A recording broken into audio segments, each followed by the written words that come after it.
In this video, I will outline our motivation and approach to relational database querying for this course. We query because putting data into a database has no value, only cost. Value comes when you analyze data to improve your understanding and help you make good informed decisions. But querying is tricky. It's easy to get wrong. When querying, as engineers, we want to get it right at the critical moment when people were trusting us. We'd like to avoid mistakes that might cause us to lose business to a competitor, mistakes that cause our colleagues to lose trust in our engineering skills, or worst of all, mistakes that cause harm to others, for example in a healthcare application. In many aspects of software, it's obvious when something goes wrong because it just doesn't work. Querying is a discipline where when things go wrong, usually there's very little indication. Perhaps a value is missing from a report, or a critical number was calculated incorrectly. We have to really be paying attention to notice these things. How do we prevent querying errors in the first place? Here's what database querying is like in my experience. I'll receive a request from the business for a new report expressed in fuzzy language. What always sounds like a simple request turns out to be more complicated when you get right down to the data. For example, we just want to see monthly orders made by our converted customers. Alright, I'll open up a database terminal. I'll start typing select star from orders. I noticed that some of the data that we need is not in the orders table. Okay, so I'm going to start writing join expressions to get more data from other tables. And now I'm getting a syntax error. Okay, let me Google this. Okay, there's a Stack Overflow example. Yes, now I see my problem. Fix that. I've got everything joined.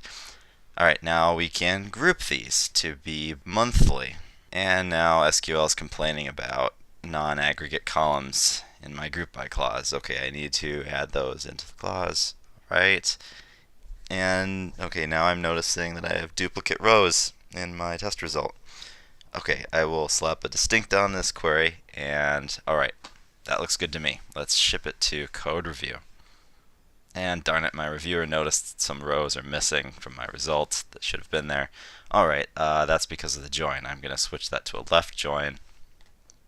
And darn it now, okay, there's extra rows in the result. Alright, I'm going to add a where clause to filter those ones out. Okay, and now I realize that the business actually needs two different variations of this, even though they didn't explicitly ask for that. Alright, I need to factor out part of this query into a with clause. Alright, pausing for a second. My question for the students is this what we think of as the discipline of software engineering? In general, with database querying, it's easy to get things wrong. It's easy to forget about possible null values, which can cause errors to pop up. It's easy to end up with missing rows in a result, which might lead to serious bugs. If we were querying for a list of patients who need a correction to a medication, we might fail to deliver some of them. It's easy to end up with extra rows, which in a commerce system might mean overcharging a customer for services they didn't ask for. It's easy to end up with duplicate rows, which might mean double charging a customer for the same service. Duplicate rows might also cause errors when you're trying to perform data transformations that must happen exactly once per customer. Setting aside all these technical issues, it's all too easy to simply make the wrong assumptions about exactly what should be included in a result. If the business asks for a report about customers, you might assume they mean all customers. But in fact, they might have been assuming that meant only paying customers and not customers who are still on a free trial account. All of the above issues get especially tricky to detect when you have large data sets with relatively few anomalies. It's too easy to look at some example result data and think, that looks good to me. What if you had 1,000 rows with only 25 duplicates? It would be hard to notice them until something went wrong. From a computer science perspective, once those issues are discovered, they're easy to fix. But from a software engineering perspective, what concepts and skills can we learn to avoid these issues in the first place? Can we take a more thoughtful and disciplined approach? That's what this course is about. We will cover many concepts and skills that will help us get it right. These concepts and skills are not strictly necessary for using SQL, but we believe that if you master these skills, you will make better database queries when using SQL, as well as all other database languages and tools. We will learn about relational algebra operators, relation identifier and base, set theory, and a mnemonic device called daemons. We're going to be learning skills for watching for dangerous operations, precise naming of our relations with row modifiers and column modifiers, and how to plan a query from top to bottom. When we plan a query, it might look something like this, with a graph of relations in rectangles, gathered by performing operations specified by operators, which have the various polygon shapes in between. Each operator takes one or more relations as an input and produces exactly one relation as an output. Learning how to construct and understand the long and awkward names here will help hone your thinking about exactly what data you're working with. In this example, we've been asked to find the creatures who are masters of survival. That's called a query narrative, and it's a rather fuzzy query narrative in that it's vague and not very precise language and could be interpreted many ways. In this query diagram, we've honed it down to a specific and nuanced understanding. Reading the bottom box, we've decided that means that we want a relation where each row is the ID of a creature who is achieving at least each survivor skill.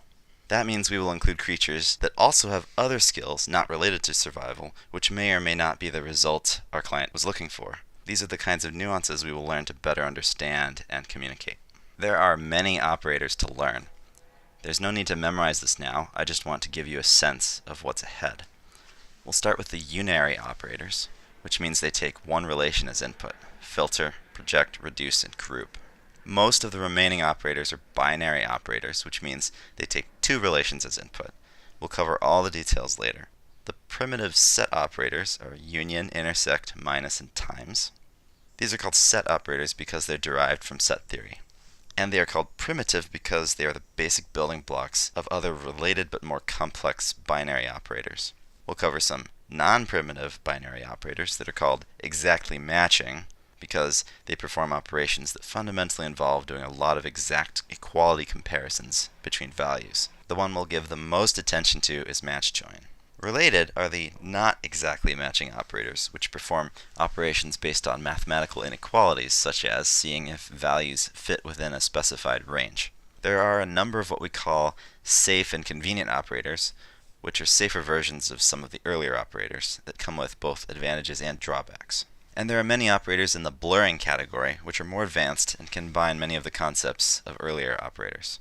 Just like in math classes, these concepts build on each other cumulatively. You need a solid understanding of unary operators and primitive set operators in order to be able to work with the non-primitive operators. So make sure you keep up on your study. When you're not solid on these concepts, reach out and ask for help early and before moving on. For those of you with experience with relational databases or even just large amounts of data in spreadsheets, I'd like to ask you to search your memory for your own experiences that relate to the issues covered in this video. Please write them down and bring them to class so we can have a discussion.